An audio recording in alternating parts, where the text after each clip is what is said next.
Thank you, Mr. Chairman, and thank you for allowing me to introduce Dr. Cornell from the University of Virginia's Curry School of Education. I've worked closely with Dr. Cornell on many issues over the years, and I'm pleased to see him testifying here today.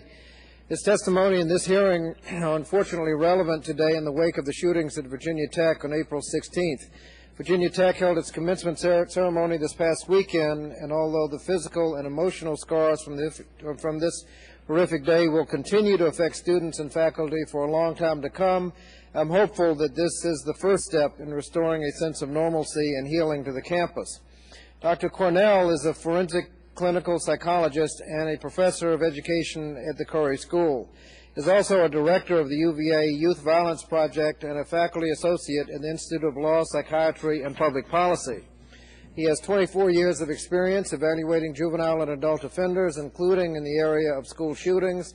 He's testified in legal proceedings, consulted with the FBI, and authored over 100 publications in psychology and education on these matters.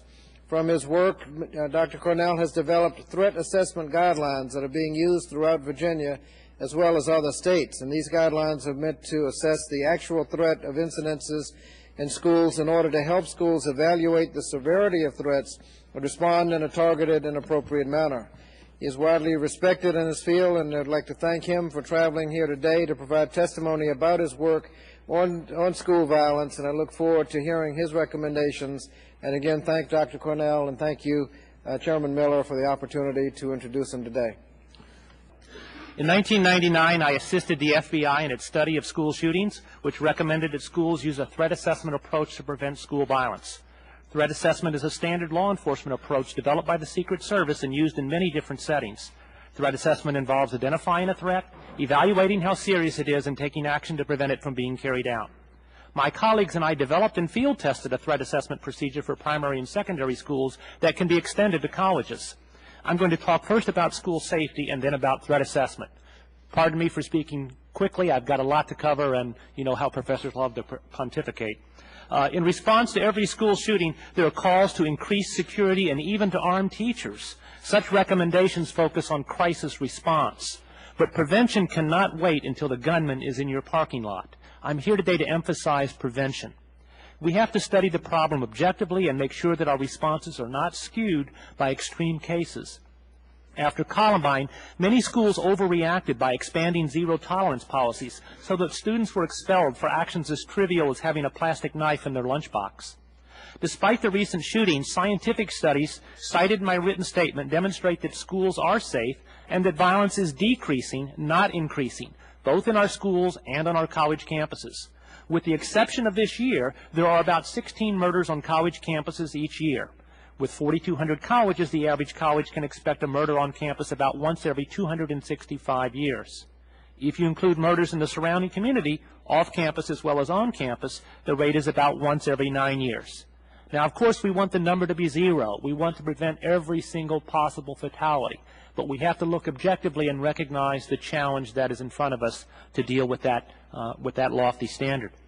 But in addition to homicides, we have less severe but more pervasive forms of violence, such as bullying and fighting.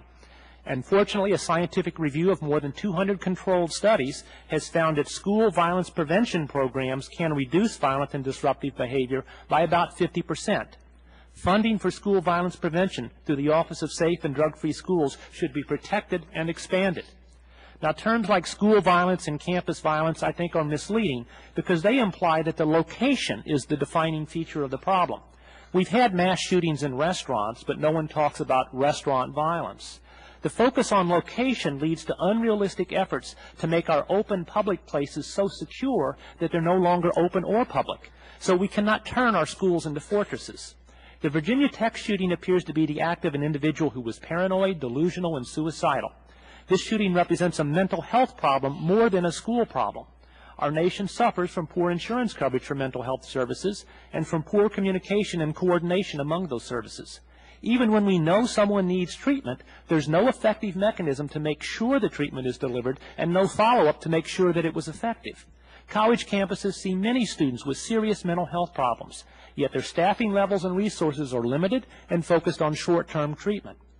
Now, both the FBI and the Secret Service recommended a threat assessment approach because in almost every school shooting, the violent student recommended or communicated his intentions well in advance.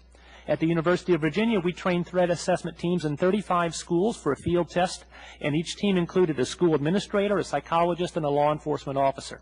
Although serious acts of violence are rare, threats are very common, and in 1 year, these teams investigated 188 student threats of violence.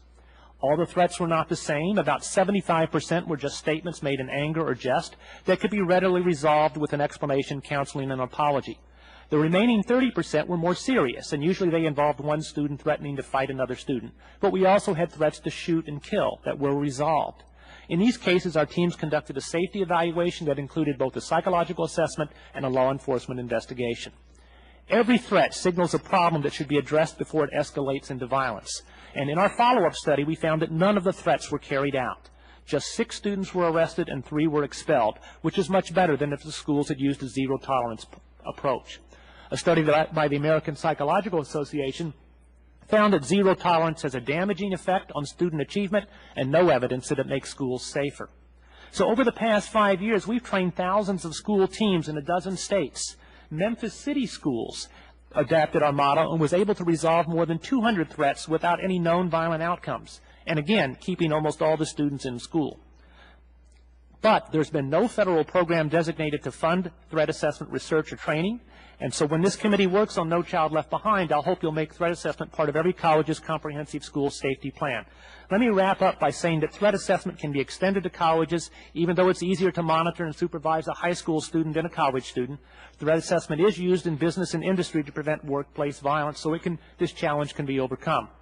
In closing, our schools and colleges are safe, but in a large nation with thousands of schools, even rare events will occur with troubling frequency and skew our perceptions of safety. We must avoid overreacting to rare events and make better use of prevention methods, including threat assessment. Thank you for the opportunity to present this testimony. I'm pleased to answer any questions.